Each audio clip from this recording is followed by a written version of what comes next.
श्रीनिवास हमारे साथ मौजूद है नंदीग्राम से। सीधे रुख करते हैं श्रीनिवास का। श्रीनिवास, आज नंदीग्राम में, उस गढ़ में जहां के आंदोलन ने ममता बनर्जी को सूबे के मुख्यमंत्री की कुर्सी तक पहुंचा दिया था, आज उस गढ़ को वापस अपने पास रखने की कितनी बड़ी चुनौती ममता बनर्जी के सामने, शुभेंदु अधिकारी के बीजेपी में जाने के बाद?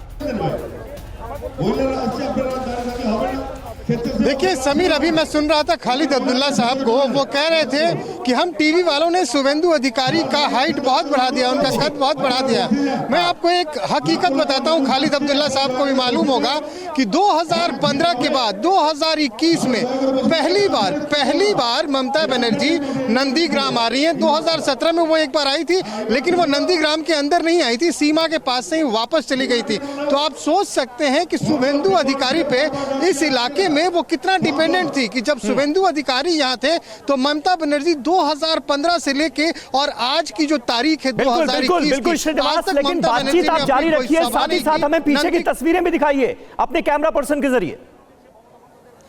जी, अरे मेन गेट की लोग हाँ, मैं अपने कैमरा सहयोगी को कहूंगा कि ये आपको दिखाएं, यहाँ की सारी तस्वीर दिखाएं। जैसे रैलियों में भीड़ होती है वैसी पूरी भीड़ है। मैं सुबह जब कलकत्ता से चला तो कलकत्ता से लेकर नंदीग्राम तक तकरीबन 83 किलोमीटर का रास्ता है। यहाँ तक पूरे सड़क के ऊपर तृणमूल कांग्रेस के झंडे, पताके, जो पताका कहा जाता है, यहाँ पे ममता बनर्जी के पोस्टर ये लगे हुए थे। और जैसे आम रैलियों में होता है कि बसों में लोग आते रहते हैं, तो हमने देखा कई बसें हर कस्बे गांव से खुल रहे थे और यहाँ रैली स्थल तक पहुंचे थे।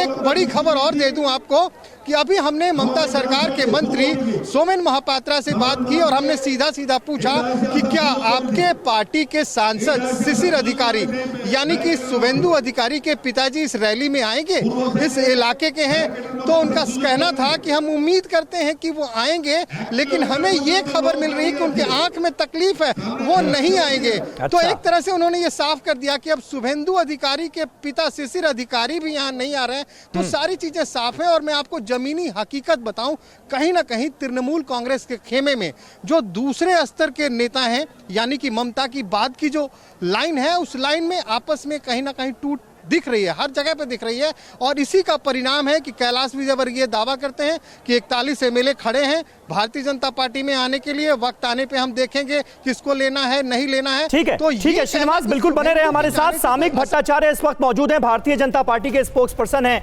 सामिक, इस वक्त भारतीय जनता पार्टी के लिए कितनी बड़ी चुनौती, क्योंकि देखिए तृणमूल कांग्रेस ये साबित करने की कोशिश कर रही है कि भाई शुभेंदु अधिकारी का ये जनाधार नहीं था, ये टीएमसी का जनाधार था जो कि नंदीग्राम में नजर आ रहा था, वो टीएमसी के साथ इंटैक्ट है। उसे आप अपनी तरफ लाने के लिए कितनी कोशिशें कर रहे हैं और ये आपकी पार्टी के लिए कितनी बड़ी चुनौती है? देखिए, हम आप जैसे इसको स्थापित कर रहे हैं, हम इसको चुनौती नहीं मानता। आज पश्चिम बंगाल की जो स्थिति है, पश्चिम बंगाल की जनता ने तृणमूल को नकार चुके हैं, totally rejected Trinamool Congress out and out. उस जगह में आपको ये देखना चाहिए जो नंदीग्राम में शायद ममता जी के सभा में बड़ी भीड़ होगी। इसका मतलब ये नहीं वो सारे भीड़ आपका जो ईवीएम बॉक्स उसमें ट्रांसलेट हो जाएगी, ये हो ही नहीं सकते। 2011 जिस समय सीपीएम सत्ता में था और उसी समय तृणमूल सत्ता में आने वाले थे, उस समय ब्रिगेड पैरेड ग्राउंड हमारा यहाँ का सबसे बड़ा जो शो होता है, उस दिन सीपीआईएम का जो भीड़ था, जितना जनता की उधर आना था, वो देखकर कोई भी ये अंदाज नहीं लगा सकते कि सीपीएम सत्ता से जा रहा है। तो ऐसा स्थिति है, बंगाल का जनता तैयार है। पश्चिम बंगाल का जो मूलभूत इशू है, सबसे बड़ा जो इशू है, वो है रेस्टोरेशन ऑफ डेमोक्रेसी। नहीं, ये तो बात ठीक है, लेकिन अभी नंदीग्राम की बात कीजिए ना। नंदीग्राम की तस्वीरें हम अपने दर्शकों को दिखा रहे हैं, वहां पर जबरदस्त तैयारियां की है तृणमूल कांग्रेस ने। नंदीग्राम के लोग किसके साथ हैं? नंदीग्राम का वोट बैंक क्या टीएमसी के साथ इंटैक्ट रहेगा या शुभेंदु अधिकारी के साथ जाएगा?